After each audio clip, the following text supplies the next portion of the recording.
Hello बच्चों, नमस्कार। तो आज हम बात करने वाले हैं मल्टीप्लिकेशन ऑफ मैट्रिक्स, जिसके पहले हम बात कर चुके हैं what is matrix and addition of matrix and subtraction of matrix. इससे बात कर चुके हैं। अगर आपने वीडियो नहीं देखा है तो ऊपर आई बटन आ रहा है, उस पर टैप कीजिए और जाके वीडियो देखिए। ठीक है। तब तक ये हम बात करते हैं topic multiplication of matrix and transpose of matrix and properties. Transpose की प्रॉपर्टीज देखेंगे एंड हम तीनों के कुछ कुछ एग्जांपल लेंगे और उसको समझेंगे। ठीक है। हाँ, आइए बात करते हैं। पहला आता है मल्टीप्लिकेशन ऑफ मैट्रिक्स। तो क्या होता है, हमने दो अवयव लिए, दो मैट्रिक्स ली, पहली ए दूसरी बी, कोई दो मैट्रिक्स ले ली हमने। उन दोनों का एक बात ध्यान रखने वाली है कि इन दोनों का मैट्रिक्स का मल्टीप्लिकेशन तभी हो पाएगा जब एक है ए दूसरी है बी, तो ए के स्तंभों की संख्या और बी के पंक्तियों की संख्या अगर बराबर है तभी उन दो मैट्रिक्स की मल्टीप्लिकेशन संभव है, हो पाएगी। ठीक है। अवयव में स्तंभों की संख्या जो होती है वो बराबर होती है किसके, अवयव बी में पंक्तियों की संख्या होती है। एग्जाम्पल के तरीके से समझ सकते हैं मैं। जैसे हमारे पास ये दिया मैट्रिक्स दी है, ए मैट्रिक्स हमारे पास कोई है, तो हमारी ये मैट्रिक्स है, ये ए हो गई, ये बी हो गई। इसकी इन दोनों की मल्टीप्लाई तभी संभव है जब ये सेटिस्फाई करता है पॉइंट। जैसे ए में जो स्तंभों की संख्या है, ए में जो हमारे स्तंभों की संख्या कितनी है, 1 2 3, 3 स्तंभ है। बी में पंक्तियों की संख्या कितनी है, 1 2 3, क्या है, बराबर है, 1 2 3 1 2 3, तो बराबर है। तो इसका मतलब ये है कि ये अगर इन दोनों का मल्टीप्लाई हमारा संभव है। अगर मान लेते हैं यहाँ से अगर ये वाला बंद कर देते, ये नीचे वाला बंद कर दें हम, और फिर अब इनकी देखें हम, तो इसमें कॉलम कितने हैं, 3 है, 1 2 3।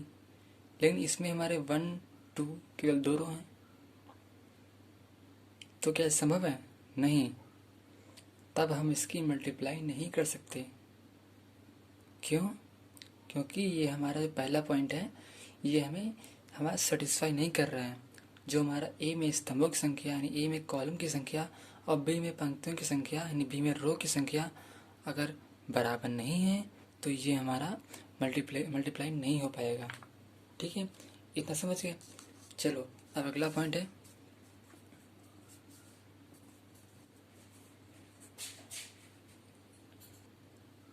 अब हमारा अगला पॉइंट है कि अगर ए बी और बी दोनों हमारे सेटिस्फाई कर जाते हैं, मतलब दोनों अगर बराबर से मतलब सेटिस्फाई कर जाते हैं, तो ये जरूरी नहीं है कि हमारा जो ए बी तथा बी है, तो हमारा ये जरूरी नहीं है कि जो हमारा ए बी है और जो बी है इसका क्रम भी समान हो। इसका जो क्रम होता है m क्रॉस n जो होता है क्रम, ये बराबर नहीं हो सकता है, आवश्यक नहीं है। हो भी सकता है, नहीं भी हो सकता है। ठीक है।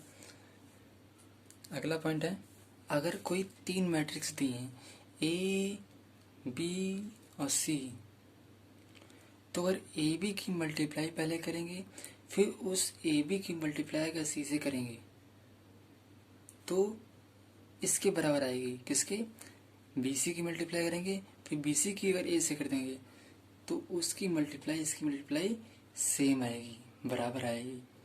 ऐसा हमेशा होता है, ऑलवेज, सदैव संभव है। ठीक है, ये हो गया। अब नेक्स्ट पॉइंट, ए बाहर ब्रैकेट में है और बी प्लस सी को ऐड कर दें। बी प्लस सी को ऐड करके अगर ए से मल्टीप्लाई करें तो A B plus B A C, A B और प्लस ए सी को ऐड कर दो, ए बी प्लस ए सी को अगर ऐड कर दें दोनों बराबर आते हैं। ये पॉइंट याद रख लेना। ऐसे ही अगला पॉइंट है, ए प्लस बी की मल्टीप्लाई अगर सी से करते हैं तो ए सी प्लस बी सी आएगा। ठीक है, यहाँ पर दोनों में, तीनों में ए बी सी जो हैं ये तीनों मैट्रिक्स हैं।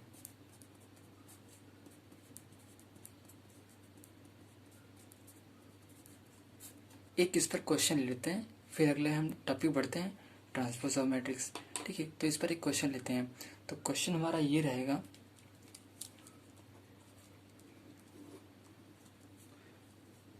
तो क्वेश्चन मान लेते हैं ए कोई मैट्रिक्स मान लेते हैं 2 4 3 7। एक बी मान लेते हैं, एक बी मैट्रिक्स मान लेते हैं 3 7 2 9। तो इसको सॉल्व कैसे करेंगे, हम ए बी कैसे निकालेंगे, ये आप ध्यान से समझिएगा। ए बी कैसे निकालेंगे ये ध्यान से समझिएगा। देखिए, ए बी निकालते हैं। ए में जो हमारी पहली पंक्ति होती है, जो पहली हमारी जो रो है, उसको बी के कॉलम से मल्टीप्लाई करते हैं। कैसे करेंगे, देखिए, इसको इससे पहले करते हैं, इसको इससे करते हैं, दोनों को फिर ऐड कर देंगे। 2 3 6। ठीक है, 2 3 6 प्लस 3 7 21। ठीक है, 2 3 6 3 7 21 इसका हो गया। अब यही मैट्रिक्स को हम इससे करेंगे। 2 दूनी 4, 3 9 27, दोनों को ऐड कर देंगे। मतलब पूरी ऊपर वाली जो रो है उसका कॉलम के साथ खेल खत्म। अब आते हैं नीचे वाली रो का कॉलम के साथ। तो 4 3 12 प्लस 7 7 49। अब आता है इसका इसके साथ, 4 दूनी 8 प्लस 7 9 63। इसको एक मैट्रिक्स में बंद कर लेते हैं। हमारा आ जाता है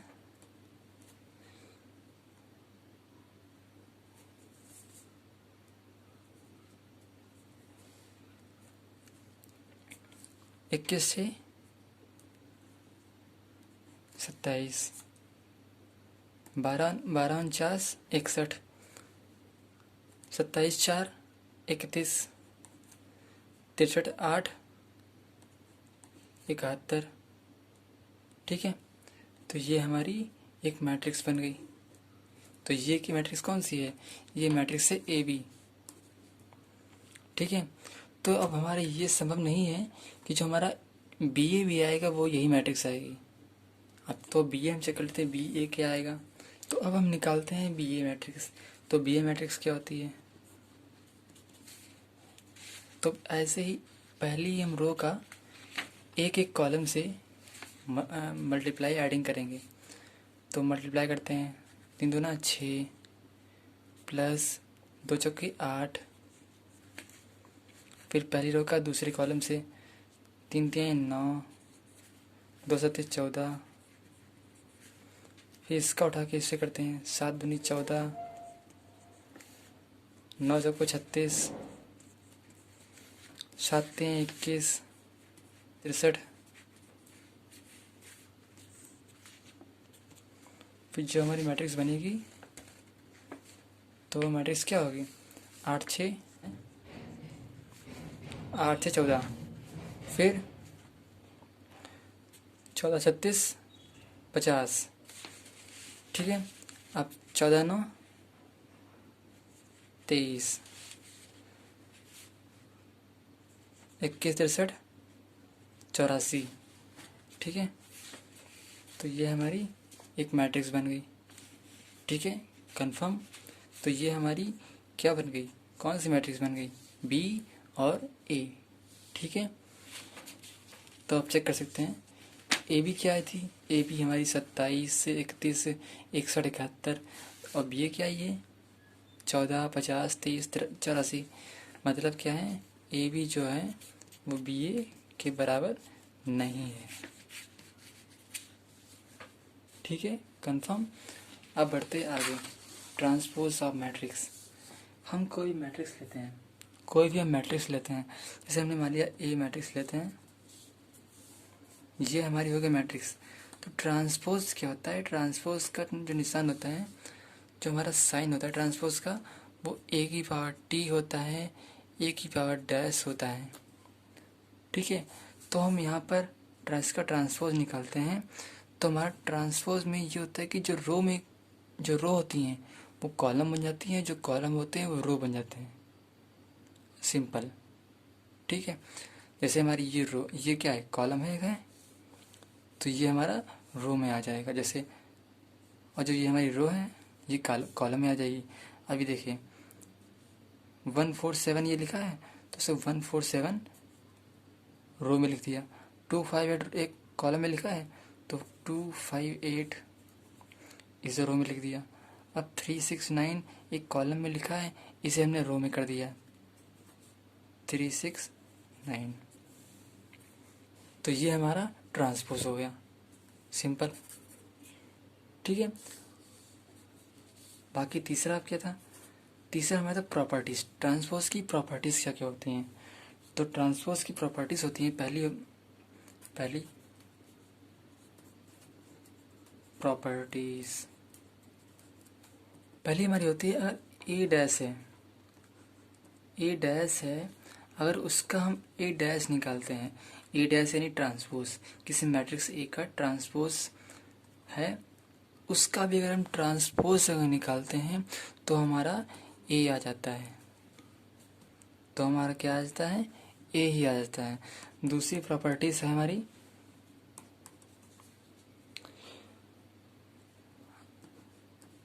अगर ए प्लस बी का ट्रांसपोज अगर लेते हैं तो हमारा A dash A transpose plus B transpose आता है। ठीक है, अगर हम ए प्लस बी का ट्रांसपोज लेंगे तब ए डैश यानी A transpose plus B transpose हमारा आता है। ये हमारी प्रॉपर्टी अगर होती है, प्रॉपर्टी होती है। ठीक है, अब हमारी नेक्स्ट प्रॉपर्टी जो है वो है, अगर हम कोई कांस्टेंट के साथ अगर ए मल्टीप्लाई करते हैं और उसका ट्रांसपोज लेते हैं तो वो हमारा हो जाता है, वो ए पर ट्रांसपोज लगता है। ठीक है, ये 3 प्रॉपर्टीज होती हैं। ठीक है, समझ गए? कोई दिक्कत? अगर दिक्कत हो तो कमेंट सेक्शन में लिखें। ठीक है, और अगर वीडियो अच्छा लगा तो लाइक कीजिए, अपने दोस्तों के साथ शेयर कीजिए, और चैनल को सब्सक्राइब करना ना भूलें बिल्कुल, क्योंकि जो बेल आइकन होता है उसे प्रेस करिए, क्योंकि जो हम लगातार जो नई वीडियो अपलोड कर रहे हैं वो आप तक पहुंचती रहे। ठीक है, तब तक के लिए जय हिंद, मिलते हैं नई वीडियो में। ठीक है।